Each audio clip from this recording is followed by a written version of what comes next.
Hi, and welcome to another edition of Rabbi K's Cuts, visual blasts of wisdom on the weekly Torah portion. This week I'd like to discuss a special attribute of this particular Shabbos.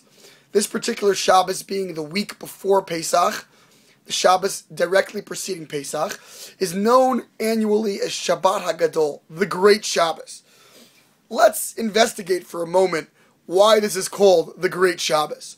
There are a number of very interesting reasons, but one sheds some insight onto the name of the Passover holiday itself. You see, if we think about it, we can question why the holiday is actually called Passover. I mean, the mere fact that the Jewish people, or that God, rather, passed over the homes of the Jewish people on the night where he was killing the Egyptian firstborns seems to be an interesting detail in the Passover story, but hardly the most central point of the entire episode, right? Wouldn't we rather call the holiday Liberation Day or Exodus Day? The name Passover seems kind of strange as a selection for the holiday.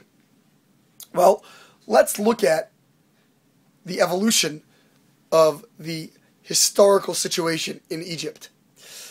You see, we all know that on the 14th of Nisan, the day before the Jews left, God commanded them to splatter the blood of the lamb that they slaughtered onto their doorposts. And that's how God would, quote unquote, know to pass over their homes.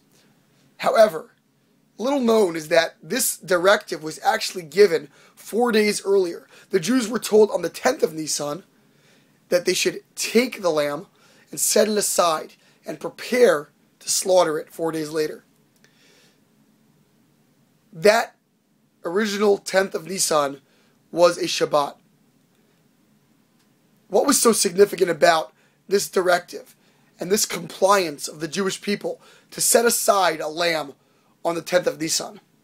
Well, interestingly, we can look at Egyptian history and understand that the lamb was actually an Egyptian deity.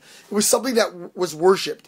It was a symbol of the paganistic society that Egypt engendered. It defined the Egyptian people. What God was saying to the Jewish people on the 10th of Nisan was, I am asking you to take the deity of the Egyptians and to prepare to slaughter it. Set it aside. Bring it out to yourselves. And in so doing, you will certainly incur the wrath of the Egyptians. But you will be making the greatest possible statement of your loyalty to me. You will be stating that I am no longer interested in the paganism of the Egyptians, and I am now ready to transition to the monotheism of the God of Israel. So taking this lamb from the Egyptians was a monumentally meaningful statement. The great Shabbos, Shabbat HaGadol, reflects the fact that on this day, we took their deity and prepared to slaughter it, prepared to give ourselves over to a much greater and the only true deity that is in existence.